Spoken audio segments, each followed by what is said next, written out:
শুভেন্দু জানে না চিন্ময় দাস যার মুক্তির জন্য আন্দোলন করতে যাচ্ছে, শুভেন্দু যদি জানে ও পালিয়ে যাবে।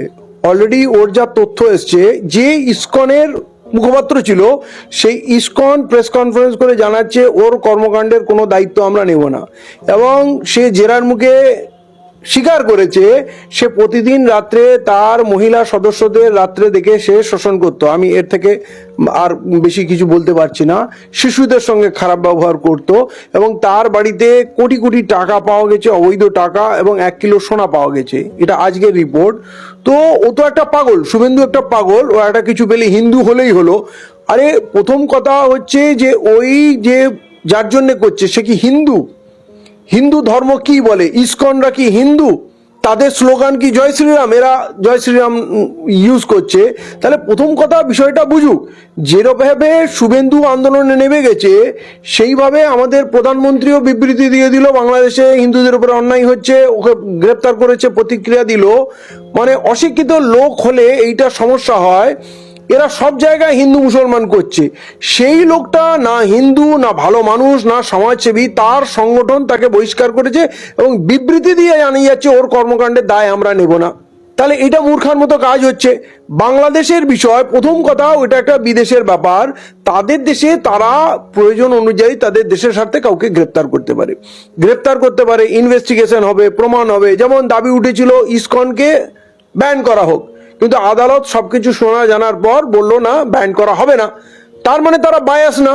এবারে এই ভদ্রলোক বা এই ছোট লোকটি যে নারী শোষণের অভিযোগে অভিযুক্ত এবং তার বিরুদ্ধে তার সংগঠন কথা বলছে, তার দায়িত্ব নিচ্ছে না, তাহলে পুরো ঘটনা না জেনে খালি হিন্দু হিন্দু করে উত্তেজনা ছড়ানো।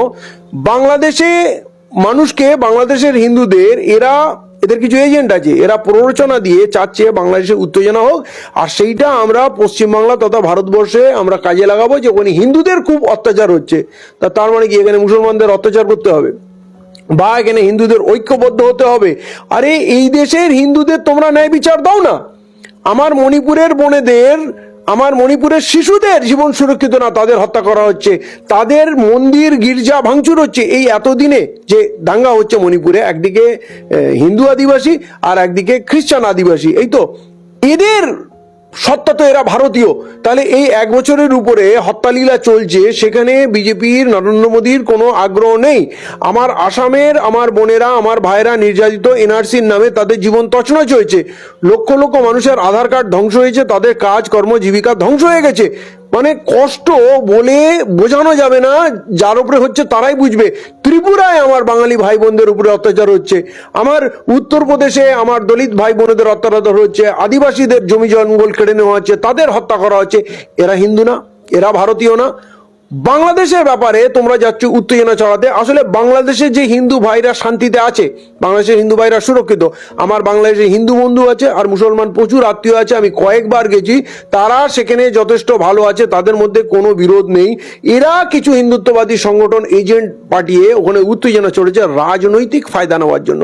যেমন মতুয়াদের বলেছিল আমরা নাগরিকত্ব দেব, তার জন্য ক্যা 2019 আনলো, রুলস আনতে তার বেড়ে গেল 2 বছর, কিন্তু রুলস জানার পর একজন মতুয়া আর নাগরিকত্বের জন্য অ্যাপ্লাই করলো না। এই যে কথাটা বলছে না, আমরা মতুয়াদের নাগরিকত্ব দেব, তার মানে প্রথম তুমি আঙুল করছো তোমরা নাগরিক নও।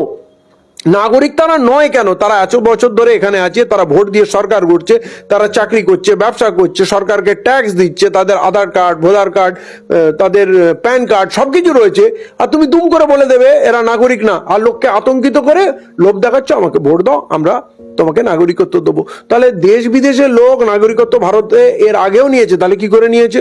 যে কোনো মানুষ যখন ইচ্ছা ভারতবর্ষে এসে যদি ক্রাইটেরিয়া ফুলফিল করতে পারে নাগরিক হতে পারে। একটা জার্মানও হতে পারে, একটা আমেরিকান হতে পারে, একটা আফ্রিকানও হতে পারে, সেই প্রভিশন ভারতের সংবিধানে আছে।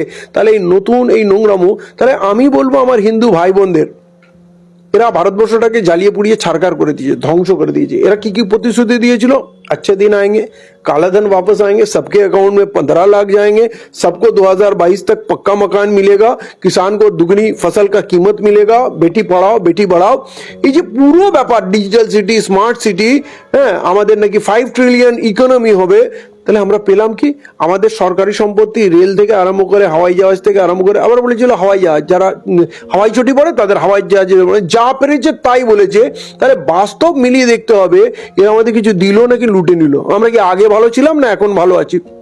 পেট্রোলের দাম, গ্যাসের দাম হিন্দু মুসলমান সবাইকে দিতে হয়, হিন্দুদের জন্য কোনো দেশে বেনিফিট আছে কি? এরা গোমাতা গোমাতা করে মুসলমানদের পিটি পিটি হত্যা করছে, অথচ যারা গোমাতাকে হত্যা করে বিদেশে মাংস এক্সপোর্ট করছে তাদের কাছে মোটা চাঁদা নিচ্ছে, হাজার হাজার কোটি টাকা চাঁদা নিচ্ছে। আমি আমার হিন্দু ভাই বোনেদের বলবো, মুসলমানদের কথা বাদ দিন, মুসলমানরা তাদের ব্যাপার লড়ে নেবে, মার খাবে, বুঝবে।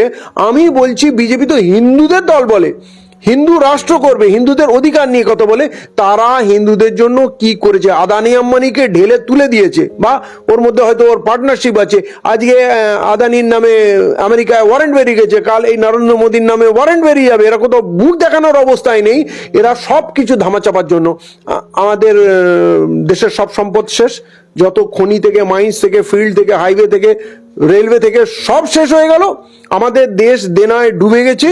এমনকি স্টেট ব্যাংক অফ ইন্ডিয়া, যারা পুরো ভারতবর্ষের শিল্পকে ধার দিত, এখন তারা দেনা করতে বাধ্য হচ্ছে। এরকম একটা জায়গা, পুরো দেশ ব্যাংকরাপসির জায়গায় যাচ্ছে।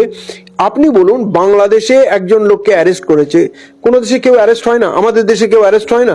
উমর খালিদ অ্যারেস্ট হয়েছে, মৌলানা সালমান আজহারি সে অ্যারেস্ট হয়েছে। তাহলে ভারতবর্ষের মুসলমানরা কি 30 কোটি মুসলমান কি রাস্তায় নেমে গেছে? তারা কি সব মারদাঙ্গা করছে? তারা বলছে আমরা ভারতবর্ষকে ভেঙে আলাদা করে নিয়ে চলে যাব। ওরা বলছে আমরা ওই কক্সবাজারকে ওখান থেকে ভেঙে আলাদা করে। এগুলো কি উন্মাদনা! আর এইসব জিনিসকে প্রশ্রয় দিচ্ছে। হাসিনার প্রতি বাংলাদেশের মানুষের এত ক্ষোভ, যাকে পালিয়ে আসতে হলো প্রাণ নিয়ে, পৃথিবীর কেউ দায়িত্ব নিল না, আপনি দায়িত্ব নিয়ে নিলেন। তাকে রেখে আপনার কি লাভ হচ্ছে? এতে বাংলাদেশের সঙ্গে আমাদের রেশারেশি বাড়ছে। আপনি তাদেরকে বিপদের মধ্যে ফেলে দিচ্ছেন। এই যে ওখানে হিন্দুত্ববাদী আন্দোলন হচ্ছে, তাকে নরেন্দ্র মোদী সমর্থন দিচ্ছে, তাকে শুভেন্দু অধিকারী সমর্থন দিচ্ছে। এবারে ওরা, ভারতবর্ষ একটা বৃহৎ শক্তি, ওরা ভয় পেয়ে গিয়ে ভাববে যে কি হবে, তাহলে আমেরিকাকে ডাকি, রাশিয়াকে ডাকি, চীনকে ডাকি, পাকিস্তানকে অলরেডি ডেকে নিয়েছে। এতে ভারতের লাভটা কোথায় হচ্ছে? তা আমি বলবো আমার হিন্দু ভাই বোনদের, আমরা হাজার হাজার বছর ধরে এই মাটিতে থাকি, ভারতবর্ষে থাকি, আমরা সবাই মিলে ভারতবর্ষটাকে গড়েছি। কোনোভাবে আমাদের সম্পর্কে কোনো চিড় যেন না ধরে, অবিশ্বাস না তৈরি হয়। আমরা যদি এদের ফাঁদে পা দিই, তাহলে আমাদের ঘরের ছেলেগুলো মারা যাবে, একে অপরের বাড়িতে আগুন লাগাবে, ধ্বংস করবে, ভারতবর্ষ ধ্বংস হবে, এরা কাল পালিয়ে যাবে। এদের কিচ্ছু লাগে না ভারতবর্ষের জন্য, এরা লুটেরা। অতএব আমি বলবো, কোনোভাবে আমাদের সম্পর্কে, আমাদের বিশ্বাসে যেন চিড় না ধরে।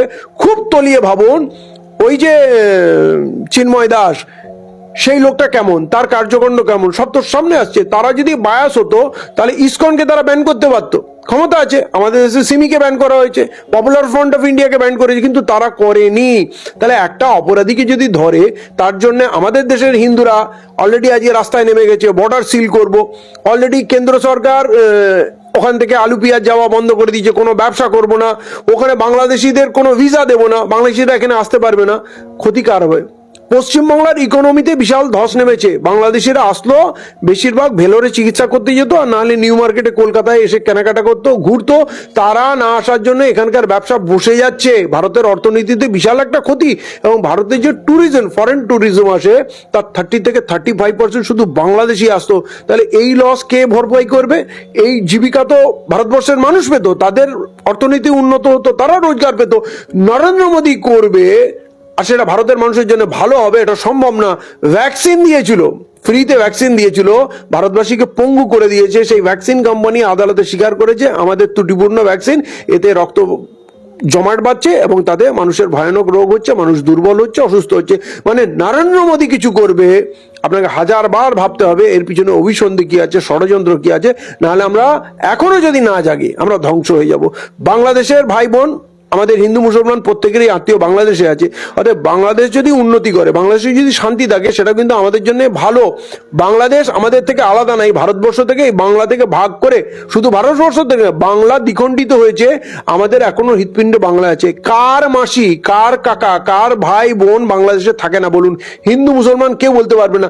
আমরা সেইখানে আগুন লাগাবো, সেখানে অশান্তি করব। এইটা কখনো না। কাল পর্যন্ত আমাদের বাংলাদেশে তাকাতে হয়নি, ওদিক থেকে কোনো বিপদ নেই।